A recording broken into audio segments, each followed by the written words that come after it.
السلام علیکم ورحمۃ اللہ وبرکاتہ۔ بسم اللہ الرحمن الرحیم، الحمد للہ رب العالمین والصلاة والسلام علی سید الانبیاء والمرسلین، اما بعد۔ قال اللہ تبارک و تعالی فی کتابہ المجید، اعوذ باللہ من الشیطان الرجیم، بسم اللہ الرحمن الرحیم۔ وَإِذَا قِيلَ لَهُمُ اتَّبِعُوا مَا أَنزَلَ اللَّهُ قالوا بل نتبع ما ألفينا عليه آباءنا أولو كان آباؤهم لا يعقلون شيئا ولا يهتدون۔ وقال الله تبارك وتعالى ونجيناه ولوطا إلى الأرض التي باركنا فيها للعالمين۔ وورد عن النبي صلى الله عليه وسلم طوبى للشام فقيل لأي ذلك يا رسول الله؟ قال فإن الملائكة باسطة أجنحتها عليه۔ وكذلك قال اللهم بارك لنا في يمننا وشامنا، أو كما قال عليه الصلاة والسلام۔ صدق الله العظيم وصدق رسوله النبي الكريم، ونحن على ذلك لمن الشاهدين والشاكرين والحمد لله رب العالمين۔ پچھلے جمعے اس بات کے اوپر گفتگو ہوئی تھی کہ مسلمان کو اپنا ایک نظریہ بنانا چاہیے، اور زندگی اتفاقی نہیں ہونی چاہیے بلکہ زندگی کسی نظریے کے تحت ہونی چاہیے۔ یعنی ہماری زندگی اتفاقات کا مجموعہ ہے کہ اس میں جو ہو گیا بس وہ ہو گیا، اس لیے ہو گیا، میں نے خود نیت کر کے نہیں کیا۔ تو اتفاقات نہ ہوں بلکہ زندگی کے اندر نیت ہو، منشور ہو، عزم ہو، ہمت ہو، اور اس حوصلے کے ساتھ انسان زندگی گزارے۔ اسی موضوع سے آگے دو سوالات اور اٹھتے ہیں، میں ساروں کو تو کور نہیں کر سکتا، جس حد تک آج ہو گیا۔ سوال یہ اٹھتا ہے کہ یہ بات تو ٹھیک ہے کہ نظریاتی زندگی ہونی چاہیے، لیکن وہ نظریہ بنتا کیسے ہے؟ وہ نظریہ بنے گا کیسے؟ یا وہ نظریہ بنانے کی فکر پیدا کیسے ہوگی اندر؟ ایک سوال ہے یہ۔ اور پھر وہ سوال مزید آگے اس کے اندر ڈائیورسٹی اس طرح آ جاتی ہے کہ وہ ہر عمر کے لوگوں کا نظریہ بنانا ایک الگ سوال ہے۔ جو نوجوان ہوگا یہاں پہ 19-20 سال کا، وہ پوچھے گا جی ابھی تک تو میں نے نظریہ نہیں بنایا تھا، اب میں کیا کر سکتا ہوں؟ جو یہاں پہ والدین بیٹھے ہوں گے وہ سوچ رہے ہوں گے ہم نے ابھی تک زندگی نظریے کے تحت نہیں گزاری، ہم کیسے اس کو اب نظریہ بنا سکتے ہیں؟ اور ایک وہ چھوٹے چھوٹے معصوم بچے ہیں جو یہاں بیٹھے ہوئے ہیں کہ وہ سوچتے ہیں، ان کے والدین سوچتے ہوں گے کہ یہ بچے جو ہیں، ہم اگر نہیں کچھ کر سکے تو یہ بچے کیسے ایک زندگی جو ایک نظریے کے تحت گزار سکیں۔ ہمارے ہاں نا دو بہت بڑی مجبوریاں ہیں جن کے درمیان ہم پھنسے ہوئے ہیں۔ میں نے ایک عرض کیا نا اتفاقات، ایک اتفاقات کی مجبوری ہے کہ ہر چیز ہمارے یہاں اتفاقی ہو رہی ہے۔ دوسری ہماری مجبوری روایات کی ہے، ہم روایتوں کی مجبوری میں پھنسے ہوئے ہیں۔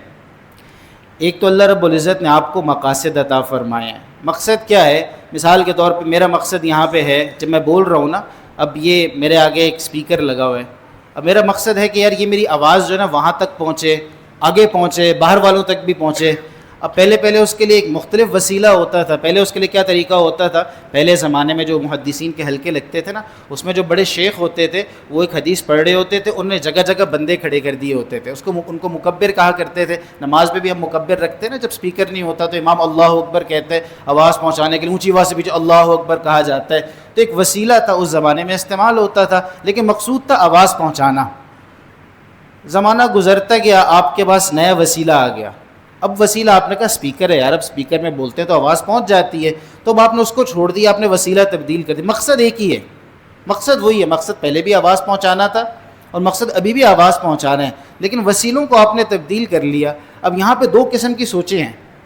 ایک سوچ تو یہ ہے کہ نہیں، یہ نہیں ہو سکتا، کہ روایت تو وہی چلے گی، روایت تو وہی چلے گی، سپیکر کی آواز نہیں پہنچا سکتے، میں نے بیان بھی کرنا ہے، بندہ کھڑا کر کے آگے آواز پہنچائیں گے، یہ سپیکر نہیں استعمال کر سکتے، یہ تو روایت ہے، آپ اس روایت کے اوپر بھی زندگی گزار رہے ہیں۔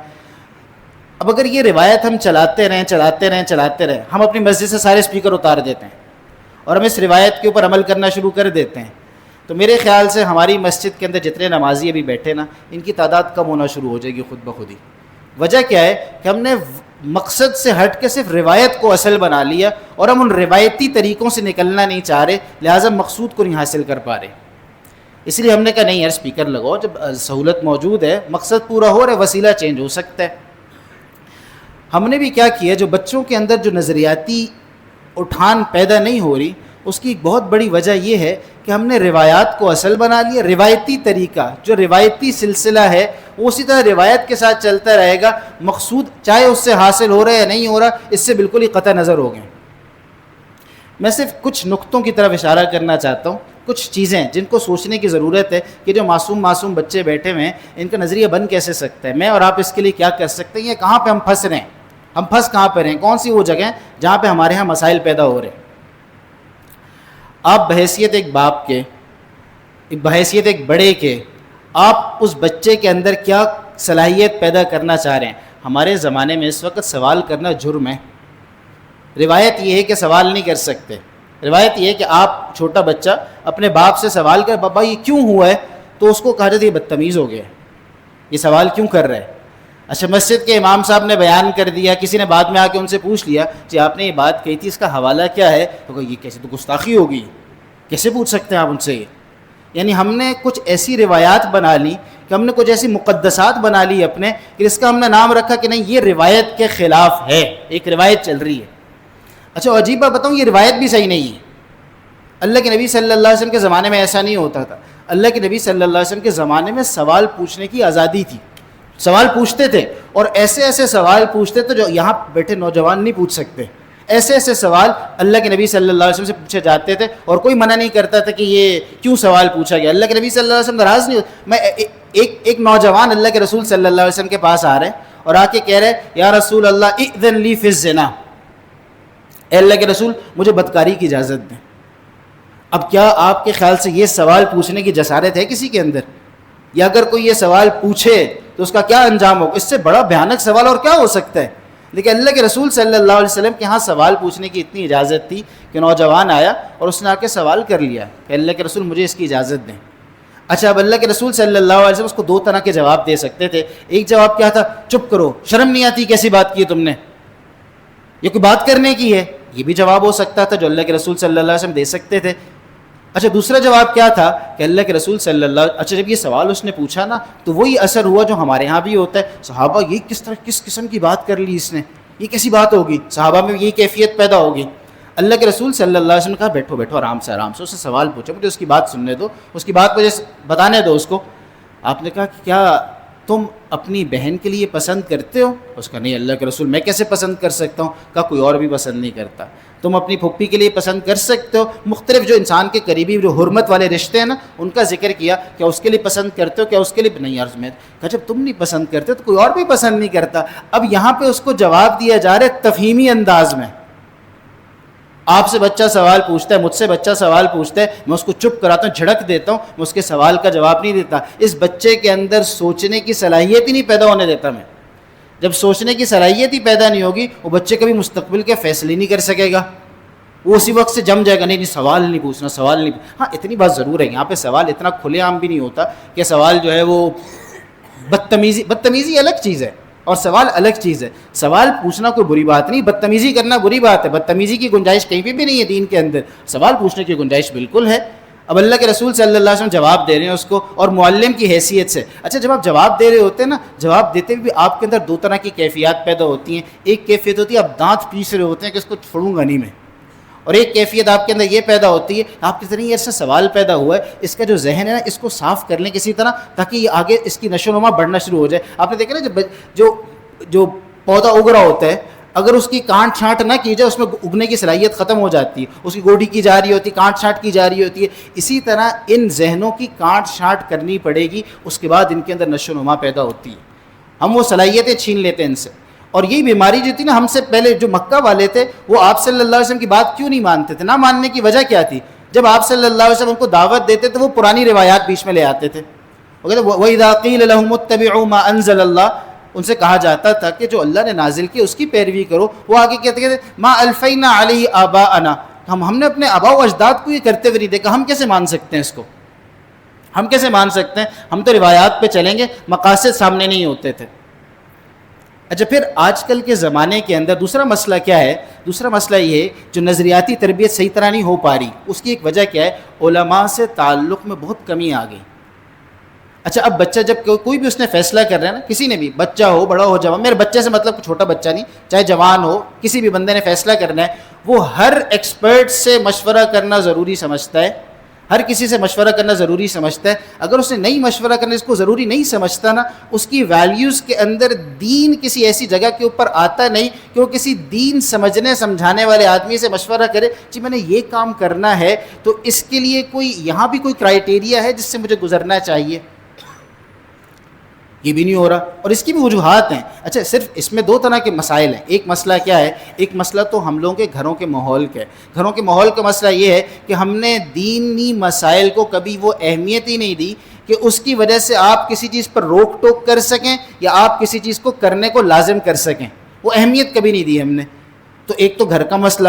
دوسرا مسئلہ جو میرے طبقے کا مسئلہ ہے اور جو میں بیٹھا ہوں وہ یہ کہ ہم مسجد سے وہ چیز نہیں دے سک رہے ان بچوں کو، وہ فریکوینسی میچ نہیں کر رہی ہماری کہ وہ بچہ سمجھتا ہی نہیں، وہ بندہ سمجھتا ہی نہیں کہ مسجد میں میرا کوئی مسئلہ ہے بھی اور مجھے اپنے مسئلے کا جواب یہاں سے مل بھی سکتا ہے. وہ یہ سمجھتا ہی نہیں. وہ کہتے ہیں نا فریکوینسی، وہ پرانے زمانے کے ریڈیو ہوا کرتے تھے، وہ جب اس کو گھماتے تھے نا کانٹا ہوتا تھا بیچ میں، جیسی وہ برابر ہو جاتا تھا آواز صاف ہو جاتی تھی. تو ہمارے استاد جی رحمۃ اللہ علیہ اکثر فرمایا کرتے تھے، کہتے ہیں ہمارا ایک بہت بڑا مسئلہ یہ ہوا ہے کہ ہماری فریکوینسی عوام کی فریکوینسی سے ملتی نہیں. جو ہم بات کرتے ہیں وہ لوگوں کی سمجھ میں نہیں آ رہی ہوتی، اور جو لوگ اپنے مسائل بیان کرتے ہیں ہم کہتے ہیں وہ تو ہمیں سمجھ میں نہیں آ رہی یار، یہ کون سا مسئلہ ہے. آپ کو کل کا ایک مسئلہ بتاؤں. ایک بچے نے مجھ سے سوال پوچھا، وہ کہنے لگا، اب یہ سوال وہ ہے جو شاید ہم لوگوں کو سمجھ میں نہیں آتا. وہ کہنے لگا کہ آپ نے بتایا تھا کہ جوا کھیلنا حرام ہے اور جوا اس کو کہتے ہیں. آپ نے یہ بھی بتایا تھا کہ جب آپ لوگ آپس میں کبھی میچ لگاتے ہو، کرکٹ کھیلتے ہو یا کوئی گیم کھیلتے ہو، پیپسی کا میچ لگا رہے ہوتے ہو یا پیسے لگا لیتے ہیں اور کسی ایک کو پیسے مل رہے ہوتے ہیں، یہ حرام ہے. تو ہم تو آن لائن بہت ساری گیمز کھیلتے ہیں اور ان میں دونوں طرف سے کوائنز آتے ہیں اور وہ کوائنز ایک جگہ پہ جمع کیے جاتے ہیں، اور جب گیم آپ آن لائن ساری گیمز ایسے ہی ہیں، سارے بچے یہاں بیٹھے ہیں، سب لوگ جو کھیلتے ہیں ان کو اندازہ ہوگا. تو جب ہم گیم کھیل کے فارغ ہوتے ہیں تو جو جیتتا ہے سارے کوائنز اس کے پاس چلے جاتے ہیں. تو یہ جوا ہوگا یا نہیں ہوگا؟ اب یہ اس کا مسئلہ ہے، یہ اس کی، اب میری گفتگو تو اس لیول کے اوپر آتی ہی نہیں ہے. میں تو اس کے مسائل ہی نہیں سمجھ پا رہا اس کے مسئلے کیا ہیں. وہ فریکوینسی میچ نہ ہونے کی وجہ سے اس کے مسائل کا حل میرے پاس نہیں ہے، اور جو میں گفتگو کر رہا ہوں وہ کہتے ہیں یہ تو میرا مسئلہ ہی نہیں ہے. تو فریکوینسی میچ کرنے کی ضرورت ہے. مسجد اور ممبر سے اتنا مضبوط تعلق بنانے کی ضرورت ہے کہ وہ اتنے مضبوط ہو جائیں کہ وہ نظریاتی چیزوں کے اندر مشورہ کرنا کہ گوارا کریں. اور جب آپ کے پاس بچہ آتا ہے نا دین کے بارے میں کوئی مشورہ کرنے کے لیے، آپ سے پوچھنے کے لیے، آپ کے پاس دو آپشنز ہیں. ایک تو یقیناً آپ کے پاس بھی بہت ساری معلومات ہے جو آپ اس کو دے سکتے ہیں، لیکن آپ بچے کی تربیت اس طرح کر سکتے ہیں، اس کو ڈائریکٹ کریں کہ ہاں وہاں وہ فلانے والے عالم ہے جس کے اوپر اعتماد ہو. یہ کوئی 1 2 3 کی طرح کی کوئی بات نہیں ہے، جس پہ اعتماد ہے، آپ کو اعتماد ہے، اس کو اعتماد ہے، اس کو ڈائریکٹ کریں کہ بیٹا تم خود جا کے پوچھو. جب وہ پوچھے گا نا خود جا کے تو اس کے اندر خود جستجو پیدا ہوگی، اور اس جستجو کے نتیجے میں اس کا ایک ٹریک سیٹ ہو جائے گا کہ ہاں جب مجھے اس طرح کی پرابلم آئے گی تو مجھے اس کے پاس جانا ہے. بیٹا بیمار ہو رہے ہو نا، وہ ہمارے ڈاکٹر انکل ہیں، اس کو کال کر لو. تو اس کو فوراً پتہ ہے کہ جیسے میں نے بیمار ہوں گا نا میں نے ڈاکٹر انکل سے جا کے دوائی لینی ہے. اسی طرح اس کو یہ بھی پتہ ہو کہ جب مجھے کوئی مسئلہ آئے گا نا دینی چیز کے بارے میں تو فلانے مولوی صاحب جو ان سے جا کے پوچھ لینی ہے بات، تاکہ اس کا ٹریک سیٹ ہو جائے. جب یہ چیزیں شروع ہوں گی نا آہستہ آہستہ اس بچے کے ذہن کے اندر، اس کے لاشعور کے اندر آٹومیٹکلی ایک دین سے لگاؤ پیدا ہو جائے گا. جب وہ لگاؤ پیدا ہوگا تو خود بخود ہی اس کے نظریات جو ہیں وہ پھر دین کے مطابق بننا شروع ہو جائیں گے. وہ اپنے مسائل کو اس کے مطابق حل کرنا شروع کرے گا. اب ہم لوگ کتنے آرام سے کہتے تھے بس بچوں کے مسائل کیا ہیں، لوگوں کے مسائل کیا ہیں. ایک نوجوان کو، ایک بچے کو، چھوٹے بچے کو آپ کہتے ہیں موبائل استعمال کر رہے ہو، موبائل پہ کیا دیکھ رہے ہو، مثال کے طور پہ وہ گیم کھیل رہے ہیں یا آن لائن کوئی بھی کام کر رہے ہیں، وہ دیکھے جا رہے ہو اس کو. آپ اس کہتے بیٹا یہ اچھی بات نہیں ہے، ایسا مت کرو. کہتے پھر میں کیا کروں، اس کو کچھ نہ کچھ تو کرانا ہے آپ نے. آپ یہاں نہیں کرنے دیں گے، اس نے کچھ نہ کچھ تو کرنا ہے. وہ کرنے والی چیز آپ کو پرووائڈ کرنی پڑے گی، اس کو اسے کام تو کرانا پڑے گا آپ کو. یہ تو آج کل کے بچے تو جنوں کی طرح ہیں. سلیمان علیہ السلام کے زمانے کے جو جن تھے نا ان کا مسئلہ یہ تھا کہ اگر ان سے تعمیری کام نہ کرو تو تباہ کرنا شروع کر دیتے چیزیں. سیدھے کام نہیں کراؤ گے تو الٹے کام کرنا شروع کر دیں گے. تو اس کا مطلب ہے آپ کو خود ان کے لیول کے اوپر آ کے سوچنا پڑے گا، ان کی ذہن سازی آپ کو کرنی پڑے گی، آپ کو ایک ٹریک کے اوپر ان کو لانا پڑے گا. اچھا پھر میں نے کہا نا پرانی روایات اب نہیں چل پاتی، وہ پرانے روایتی طریقے نہیں چل پاتے. اچھا میں ویسے آپ کو ایک بچے آئے ہوئے نا، بہت سارے بچے نماز پڑھنے آتے ہیں، ہماری مسجد میں بھی آتے ہیں ماشاء اللہ. والدین کی فکر ہی ہوتی اسی سے آتے ہیں. تو پہلے زمانے میں نا مجھے خود یاد ہے، میں نے اس محلے کے بزرگوں سے ٹافیاں بھی کھائی ہیں، مار بھی کھائی ہے. مجھے یاد ہے پرانی بات، شاید 99-2000 کی بات ہوگی. ہمارے یہاں پیچھے نیازی صاحب رحمۃ اللہ علیہ رہتے تھے، پہلے ہماری مسجد کے خزانچی بھی تھے. تو ایک دفعہ ایسا ہو میں نا وہ مسجد میں آئے، تو میں پیچھے، میرے 6-7 سال میری عمر تھی، میں پیچھے کھیل رہا تھا مسجد کے. اچھا وہ آئے تو کوئی کھیل رہے ہیں، انہوں نے کچھ ایک لگائی، پٹائی کی. میں نے رونا شروع کر دیا. اچھا وہ تو ہوا، وہ معاملہ تو ہو گیا. اچھا اب جب انہوں نے پٹائی کی نا، پٹائی کرنے کے بعد میں سوچ رہا تھا کہ اب میں کیا کروں یار، میں اپنے ابو کو بتاؤں یا نہ بتاؤں. اب کیونکہ ڈر یہ لگ رہا تھا اگر میں اپنے ابو کو بتا دیا میں نے کہ جی مجھے انہوں نے پٹائی کی ہے، تو وہ کہیں گے کیوں پٹائی کی ہے. میں کہوں گا میں تو پیچھے کھیل رہا تھا، تو ادھر سے دوبارہ پٹائی نہ ہو جائے کہیں. یعنی وہاں پہ سپورٹ سسٹم اتنے مضبوط تھے اس زمانے کے اندر کہ وہ کہتے نہیں بھائی صحیح غلط. اچھا اب وہ روایتی طریقے نہیں چل سکتے. اب بچے کو مسجد میں لانا پہلے کی طرح آسان نہیں ہے. اب بچے کو مسجد میں لانا بہت مشکل کام ہے. اب اگر آپ نے بچے کو ڈانٹ دیا نا، وہ دوبارہ کبھی منہ بھی نہیں دیکھے گا مسجد. اب وہ روایات نہیں چل سکتی. آج اب کسی بچے کو خود، اسی لیے نا میں یہ بات کرنے کے بعد بھی، جیسے ہمارے اسٹنٹ دکھایا جاتا ہے نا، اس سے پہ لکھتے ہیں don't try this at home, تو میں کہہ رہا ہوں کہ یہ کوئی ٹرائی نہ کرے. یہ بہت غلط کام اس وقت دنیا بھر کے اندر. ترکی کی آپ کو بات بتاؤں، وہاں پہ حکومت نے ایڑی چوٹی کا زور لگا لی ہے نوجوانوں کو مسجد میں لانے کی، وہ ناکام ہوتی جا رہی. بچوں کو مسجد میں لانے کی ناکام ہو رہی. انہوں نے مسجدوں کے ساتھ پارکس بنائے ہیں. انہوں نے مسجد کے بالکل سامنے کے بزرگ لوگ مسجد میں آ جائیں، بالکل مسجد کے سامنے نا وہ ان کے یہاں چائے خانے، کہوہ خانہ اس کو وہ کہتے ہیں، وہاں پہ وہ چائے پیتے ہیں بیٹھ کے، کہ اتنے قریب بنا دی تاکہ اذان کی آواز ہے تو لوگ فوراً مسجد کے اندر آ جائیں. وہ نہیں لا سک رہے. بچوں کے لیے انہوں نے طرح طرح کے انعامات رکھنا شروع کر دی. میں نے خود اپنی آنکھوں سے دیکھا کہ مسجد کے اندر نا بورڈز لگے ہوئے ہیں، اور بچوں کو کہا ہوا کہ ہر نماز پہ آنے کی وجہ سے تمہارے اتنے پوائنٹس بنیں گے، اور جس کے 40 دن کے اندر سب سے زیادہ پوائنٹس ہوئے تو اس کو یہ انعام ملے گا، سائیکل ملے گی، کھلونے ملیں گے وغیرہ. حکومت اس چیز کو سپورٹ کری، وہ نہیں کامیاب ہو سک رہے، نہیں کر سک رہے اس کو. تو اس کا مطلب ہے کہ وہ روایتی طریقے نہیں چل سکتے. پڑھنے پڑھانے کے وہ روایتی طریقے نہیں چل سکتے. ہمارے یہاں کیا ہوتا تھا، پڑھنے پڑھانے کے طریقے کیا ہیں، بچوں کا تعلق مسجد سے کٹتا گیا، مسجد میں پڑھنے پڑھانے کے ماحول ختم ہو گئے. کیا ہوتا تھا جی، ایک قاری صاحب بیٹھے ہوئے مسجد میں، اور سامنے 60 بچہ بیٹھا ہوا ہے، 50 بچہ بیٹھا ہوا ہے، اور قاری صاحب نے پڑھا رہے، اونچی آواز سے شور مچا ہوا ہے، اور بس یہ ایک طریقہ تھا، ہر بچہ آیا، اس نے 3 لائنیں سنائیں، 4 لائنیں سنائیں، اور اس کے ساتھ وہ چلا گیا مسجد سے. یہ ایک روایتی نظام چل رہا تھا. اب یہ روایتی سسٹم نہیں چل سکتا. ہم نے قاری صاحب کو نا ہمیشہ ایک ولن بنا کے رکھا اپنے گھر کے اندر، دینی شخصیت کو نا ولن بنایا. گھر میں قاری صاحب پڑھانے کے لیے آتے ہیں، امی کہتی ہیں بچوں کہتے ہیں تم نماز نہیں پڑھ رہے، میں تمہارے قاری صاحب کو بتاؤں گی، میں تمہارے. اچھا نماز نہیں پڑھنے کے اوپر تنبیہ کرنا وہ امی ابو کا کام تھا. اس بچے کو پڑھانا نہیں پڑھانا ڈانٹنا امی ابو کا کام تھا. ہوتا کیا ہے کہ جی قاری صاحب کو بتاؤں گی. اب قاری صاحب آ گئے، قاری صاحب نے ڈانٹ دیا، ولن کون ہو گیا؟ قاری صاحب. بچہ کہے گا بھائی قاری صاحب تو بہت سخت آدمی، بھائی قاری صاحب کے پاس تو کبھی بھی نہیں جانا. مسجد کے مولوی صاحب نہیں توبہ استغفر اللہ، وہ تو بڑے سخت ہوتے ہیں، ان کے پاس تو نہیں جانا. آپ نے آٹومیٹکلی اس سسٹم کے اندر اس کی نظریاتی تربیت سے دین کو نکال دیا باہر. آپ نے دینی شخصیات کو نکال دیا، آپ نے اعتماد کم کر دیا. تو ان ساری چیزوں کو ایڈریس کرنے کی ضرورت ہے. یہ اللہ کے رسول صلی اللہ علیہ وسلم کے زمانے میں بچوں کے ساتھ ایسی محبت تھی نا آپ صلی اللہ علیہ وسلم کی، کہ جب وہ واپس آتے تھے نا سفر سے، تو بچے آپ صلی اللہ علیہ وسلم کی طرف لپکا کرتے تھے. اور اللہ کے رسول صلی اللہ علیہ وسلم تربیت بھی کرتے تھے. ایک دفعہ آپ صلی اللہ علیہ وسلم کے ایک لے پالک بیٹے کہہ لیں، ستیلے بیٹے، حضرت ام سلمہ رضی اللہ عنہ سے شادی ہوئی تھی، تو ان کی پہلے سے بھی اولاد تھی. تو وہ آ کے آپ صلی اللہ علیہ وسلم کے پاس آ کے بیٹھ گئے. تو آپ صلی اللہ علیہ وسلم اس وقت کھانا تناول فرما رہے تھے. تو اللہ کے رسول صلی اللہ علیہ وسلم کھانا تناول فرما رہے تھے، تو انہوں نے کھانا جب آیا نا، انہوں نے فوراً پوری ہر جگہ سے کھانا اٹھانا شروع کر دیا.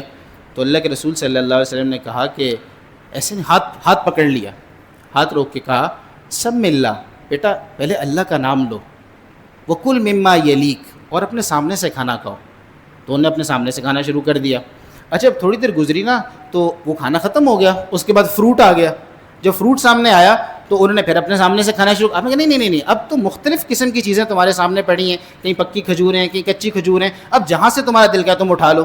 ابھی اللہ کے رسول صلی اللہ علیہ وسلم بچے کی تربیت بھی کر رہے ہیں، اور بچے سے محبت بھی کر رہے ہیں، بچے سے پیار بھی کر رہے ہیں. ہمارے یہاں یہ سارا نظام ٹوٹ گیا. ہم نے تھوڑا سا پہلے جب یہاں پہ وہ سمر کیمپ کرایا نا منی مومن کے نام سے، جو ہمارے مستقل ساتھیوں نے دیکھا، تو یقین کریں چھوٹے چھوٹے بچے، ہم نے کہا کہ یار جو ایک عالم مولوی صاحب قاری صاحب کا جو ایک وہ جو چہرہ ہے نا روایتی، اس کو نکالنا ہے ان کے اندر سے. ایسا نہ ہو کہ ان کے ذہن کے وہی خوف والی فضا پیدا ہو. تو اللہ کی شان وہ آخری دن ایسا ہوا کہ بچے اپنے مینٹور جو بھی ان کے استاد تھے ان کے لیے کیک لے کر آئے. چھوٹا بچہ کیک لے کر آیا کہ نہیں میں نے تو اپنے قاری صاحب کے ساتھ بیٹھ کے کیک کاٹنا ہے, ان کے ساتھ بیٹھ کے میں نے کھانا ہے. آپ کو ان روایتی طریقوں سے نکلنا پڑے گا. اس کو سوچنے کے لیے آپ کو سوچنا پڑے گا کہ ہم نے یہ فیصلے کیسے کرنے ہیں, تب جا کے بچوں کا نظریہ بنے گا. اور یہ بنانا ذمہ داری ہے, یہ آپشنل چیز نہیں ہے. اللہ پوچھیں گے اس کے بارے میں. ان اللہ یأمرکم ان تؤدوا الامانات الی اہلھا, اللہ تعالیٰ حکم دیتے کہ امانتوں کو ان کی جگہ پہ پہنچاؤ. یہ بچے, یہ بڑے, یہ نوجوان, یہ سارے, یہ پورا معاشرہ, یہ ہمارے پاس امانت ہے. مجھے آپ کو اس پہ اپنا کردار ادا کرنا پڑے گا. اللہ تعالیٰ میں توفیق عطا فرمائے. ایک دوسری بات جو میں عرض کرنا چاہتا ہوں جو آج کل کے حالات سے بہت متعلق ہے. حدیث کے اندر آتا ہے, اللہ فرماتے ہیں لأنتقمن من الظالم, میں ظالم آدمی سے ضرور بدلہ لیتا ہوں, عاجلاً او آجلاً, چاہے جلدی لوں چاہے دیر سے لوں, لیکن بدلہ ضرور لیتا ہوں. آپ کو پتہ ہے دنیا کے اندر ظلم ہو رہا ہے اس وقت. غزہ فلسطین کے اندر خون کی ہولی کھیلی جا رہی ہے. ظلم کی ایک داستان جو وہاں پہ رقم کی جا رہی ہے. ایک تو وہ والا مسئلہ ہے, لیکن اس مسئلے کے اوپر ایک اور حدیث کا جو اگلا جملہ وہ اس سے زیادہ خطرناک ہے. وہ حدیث کا جملہ ہے کہ اللہ فرماتے ہیں وَلَأَنْتَقِمَنَّ, اور میں اس سے بھی ضرور بدلہ لوں گا. من رآ مظلوما, جس نے کسی مظلوم کو دیکھا, فقدر علی ان ینصرہ, اور وہ اس کے اوپر قادر تھا کہ اس کی مدد کرتا, فلم یفعل, اور اسے نہیں, کہ اللہ فرماتے میں اس سے بھی ضرور بدلہ لوں گا. اب اس ایک حدیث کو دیکھنے کے بعد مجھے آپ کو اپنی ذمہ داری کا احساس کرنا چاہیے. میں اور آپ کیا کر سکتے ہیں, کیسا کر سکتے ہیں, کتنا کر سکتے ہیں, یہ آپ کے فیصلہ کرنے کی بات ہے, میرے بتانے کی بات نہیں ہے. آپ کون ہیں, مجھے کیا پتا آپ کون ہیں. جو آپ کے بس کی چیز وہ آپ کو کرنی پڑے گی. دعاؤں میں تو یاد کر سکتے ہیں. جو بائک آؤٹ کر سکتا ہے بائک آؤٹ کرے, جو دعا کر سکتا ہے دعا کرے. ابھی حالیہ آپ لوگوں نے سنی ہوگی, سب لوگ خبریں سنی رہے ہیں کہ اس وقت ایک بہت بڑا قافلہ جس کو سمود فلوٹیلا کہتے ہیں, جس میں 44 ملکوں کے مختلف لوگ, اکثر بڑی تعداد تو غیر مسلموں کی ہے. یقین کریں جب بندہ اس کو سنتا ہے, بندہ کہتا ہے ہماری مسلمانی میں وہاں نہیں لے کے جا سکی جہاں ان کی انسانیت لے کے چلی گئی انہیں. بڑا مجمع اس میں غیر مسلموں کا ہے.